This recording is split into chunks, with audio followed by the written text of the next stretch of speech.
할렐루야. 오늘도 하나님 앞에 나와 온라인으로 예배하는 모든 성도님들을 환영합니다. 자, 기도함으로 새벽 예배 시작하겠습니다. 하나님 아버지 감사합니다. 오늘도 새벽을 깨우시고 하나님 앞에 나와 예배할 수 있게 해주심에 감사를 드립니다.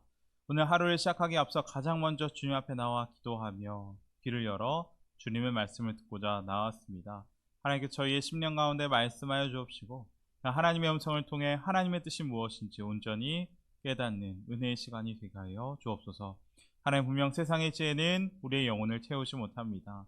세상의 물질은 우리 마음에 평안을 주지 못합니다. 사랑의 주님, 이 시간 온전히 주님만 바라보고 주님만 의지하오니 갈급한 저희 영혼이 주님으로만 충만히 채워지는 시간이 되게 하여 주옵소서. 오늘도 은혜 주가 기대하오며 예수님의 이름으로 기도합니다. 아멘. 오늘 우리에게 주신 하나님의 말씀 고린도전서 16장 13절부터 24절까지의 말씀입니다. 깨어 믿음에 굳게 서서 남자답게 간건하라. 너희 모든 일을 사랑으로 행하라. 형제들아, 스데바나의 집은 곧 아가야의 첫 열매요 또 성도 섬기기로 작정한 줄을 너희가 아는지라. 내가 너희를 권하노니 이에 같은 사람들과 또 함께 일하는 수고하는 모든 사람에게 순종하라. 내가 스데바나와 후드나도와 아가이고가 온 것을 기뻐하노니 그들이 너희의 부족한 것을 채웠음이라. 그들이 너와 너희 마음을 시원하게 하였으니 그러므로 너희는 이런 사람들을 알아주라. 아시아의 교회들이 너희에게 무난하고 아골라와 브리스가와 그 집에 있는 교회가 주 안에서 너희에게 간절히 무난하고 모든 형제도 너희에게 무난하니 너희는 거룩하게 입맞춤으로 서로 무난하라. 나 바울은 친필로 너에게 무난하노니 만일 누구든지 주를 사랑하지 아니하면 저주를 받을지어다. 우리 주여 오시옵소서. 주 예수 그리스도의 은혜가 너희와 함께하고 나의 사랑이 그리스도 예수 안에서 너희 무리와 함께할지어다. 아멘. 오늘은 고린도전서의 마지막 시간입니다. 우리가 영화나 책을 보면 그 하이라이트가 어디에 있습니까? 항상 맨 끝 부분 마지막에 있는 것을 볼 수가 있습니다. 또 마지막 순간에 우리가 유언을 남기게 될 텐데 우리가 세상을 떠나기 전 마지막 남길 말, 그것만큼 우리에게 진실한 말은 없을 것입니다. 마지막이 참 중요하다라는 것입니다. 그리고 이것은 오늘 본문의 말씀도 마찬가지입니다.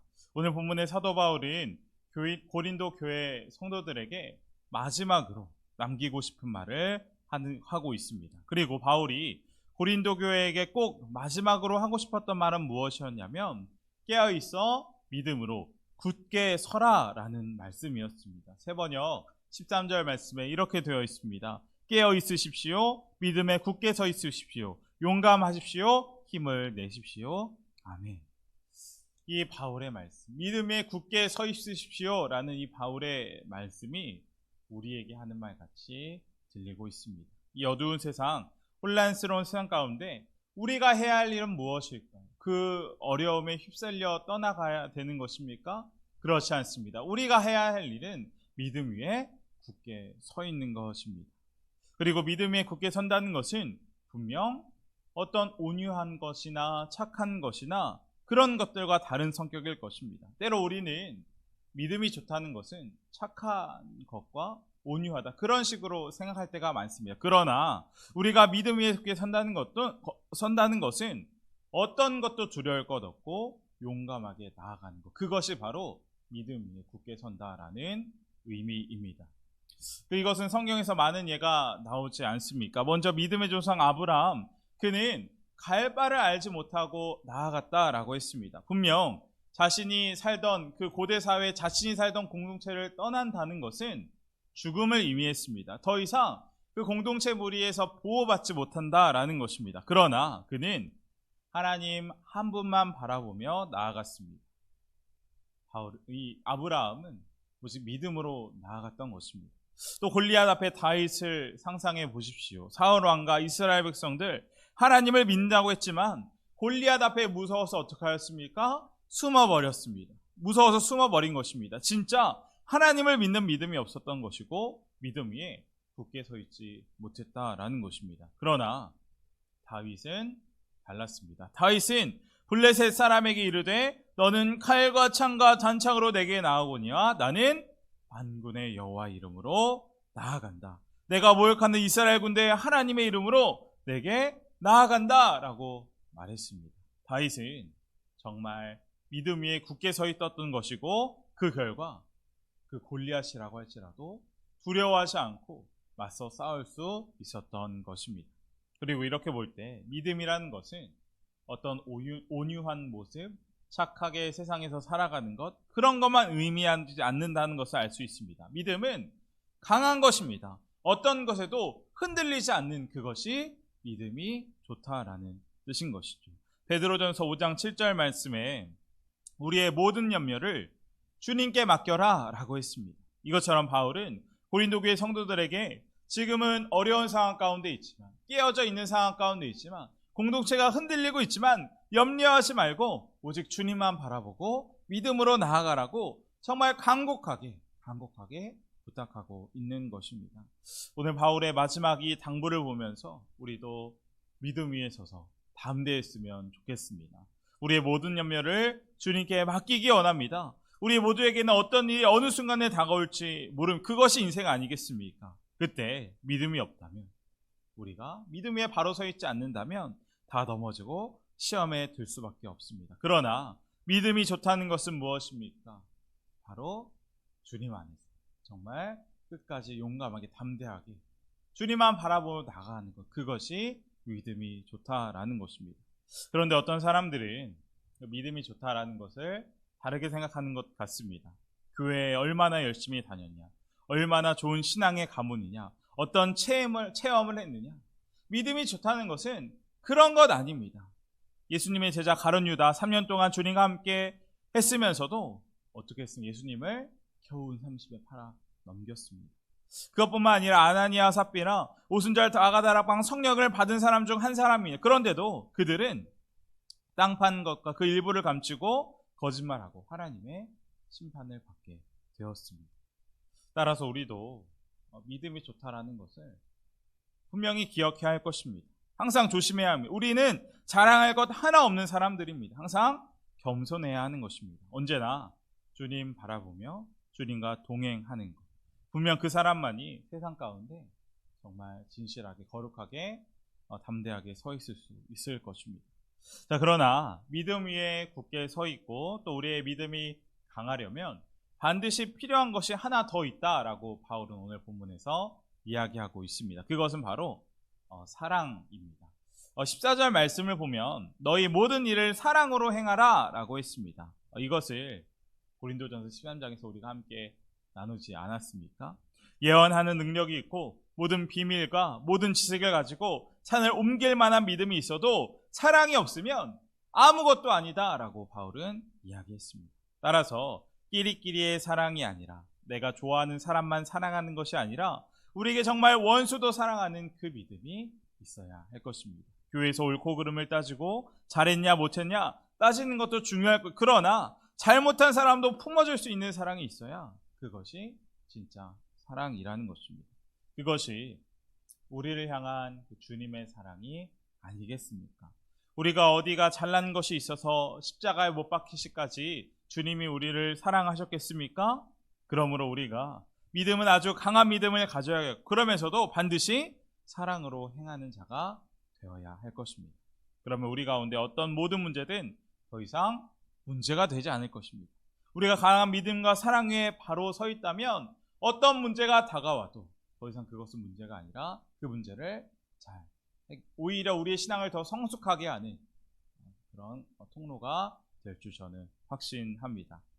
그러나 바울은 말로만 믿음과 사랑에 대해 말하지 않았습니다. 분명 복음에는 복음을 삶으로 살아내는 증인들이 있습니다. 그래서 바울은 이제 믿음과 사랑에 대한 이야기를 하고 나서 그렇게 정말 살아갔던, 믿음으로 사랑으로 살아갔던 그 증인들을 소개해 주기 시작하는데 그 첫 번째 사람이 누구입니까? 바로 스데바나였습니다. 15절 말씀입니다. 형제들아, 스데바나의 집은 곧 아가야의 첫 열매요 또 성도 섬기기로 작정한 줄을 너희가 아는지라. 아멘. 바울은 스데바나를 소개하면서 첫 열매라고 이야기합니다.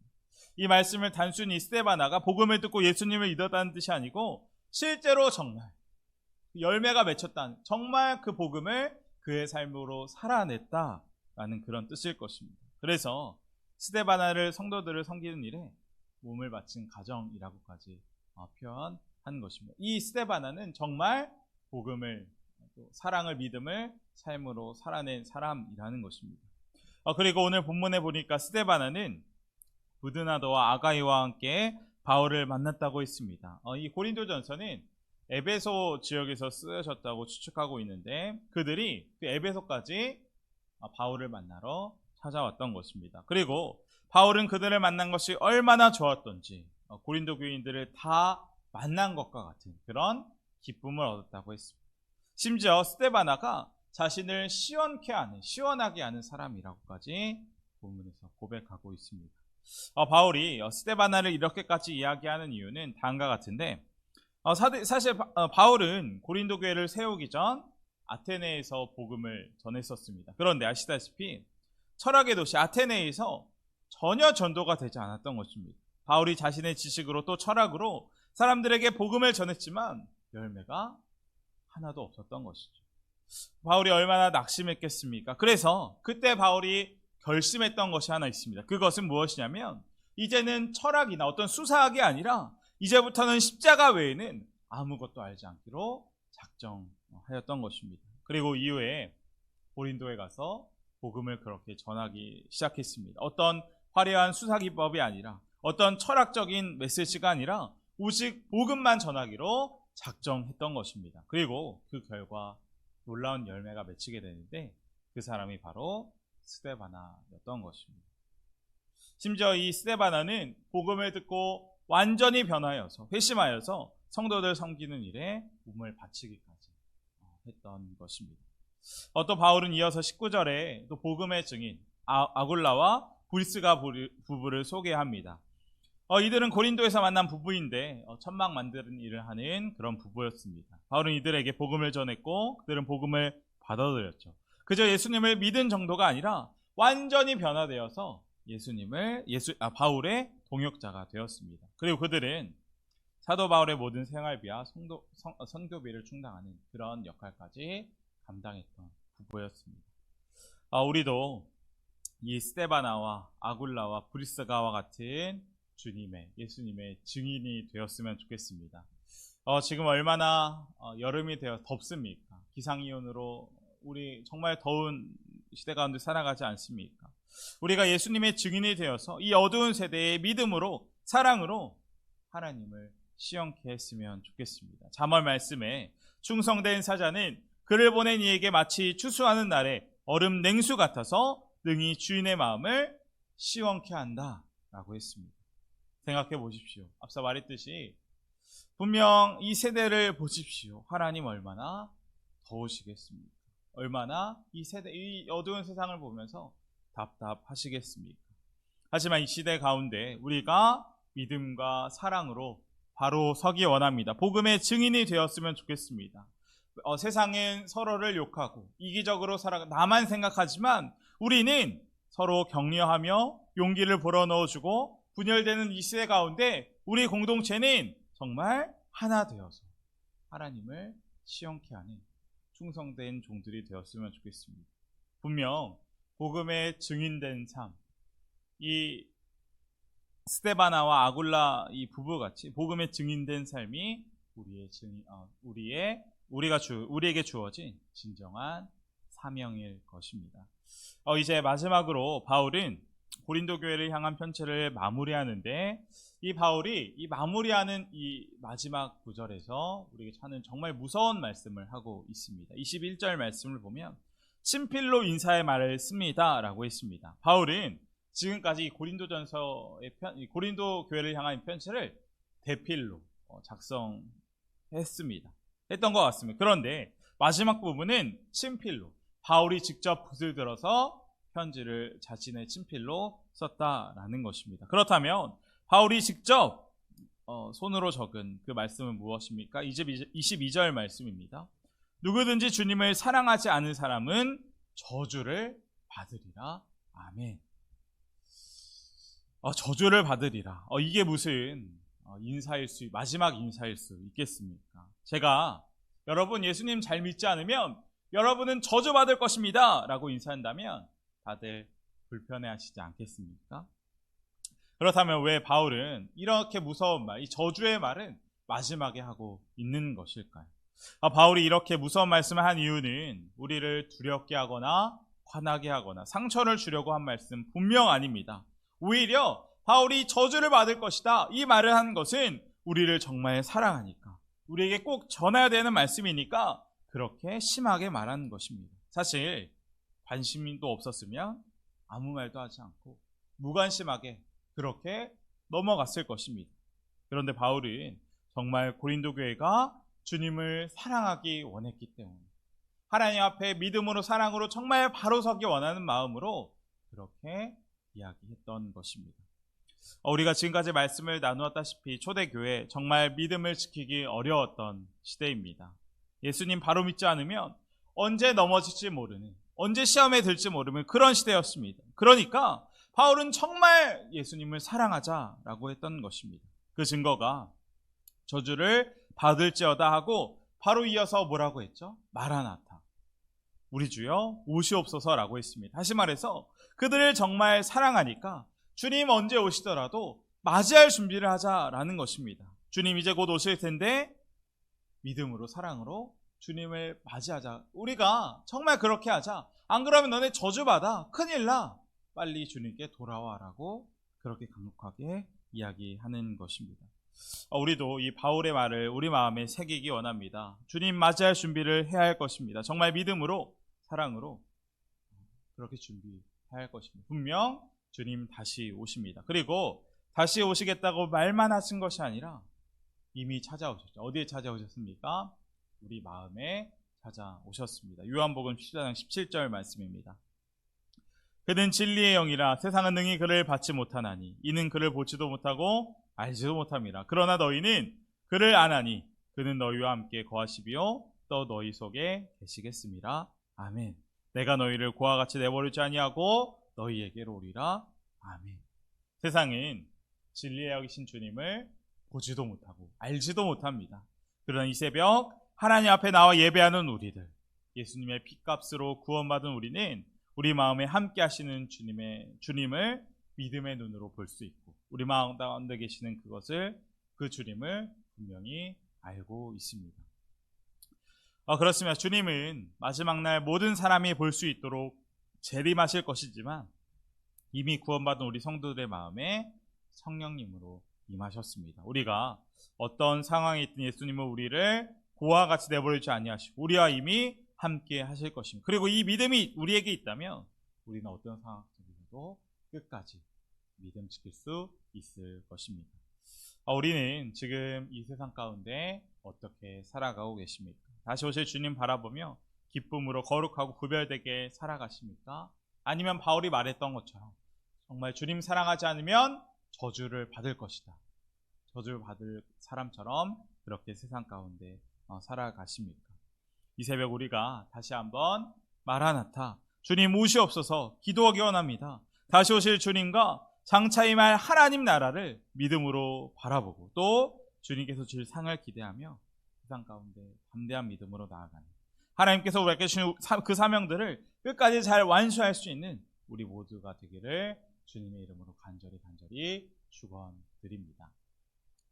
이 시간 함께 기도하겠습니다. 첫 번째로 기도하기 원하는 것은 오늘 말씀처럼 우리가 담대하게 믿음으로 사랑으로 살아가는 주님의 자녀들이 되게 해달라고 기도하겠습니다. 주님 분명 우리 마음 가운데 이미 찾아오셨습니다. 믿음의 눈을 열어 주님 바라봅니다. 성령 하나님, 우리가 세상 가운데 어두운 이 세대 가운데 우리에게 주어진 사명 잘 감당하여서 하나님을 시원케 하는 그런 성도들이 되게 해달라고 이 시간 간절히 기도하며 나아가겠습니다. 두 번째로 기도할 것은 나라와 민족, 우리 교회와 교회학교, 특별히 우리 환우분들을 위해서 함께 기도하며 나아가겠습니다. 제가 기도함으로 모든 일을 마치겠습니다.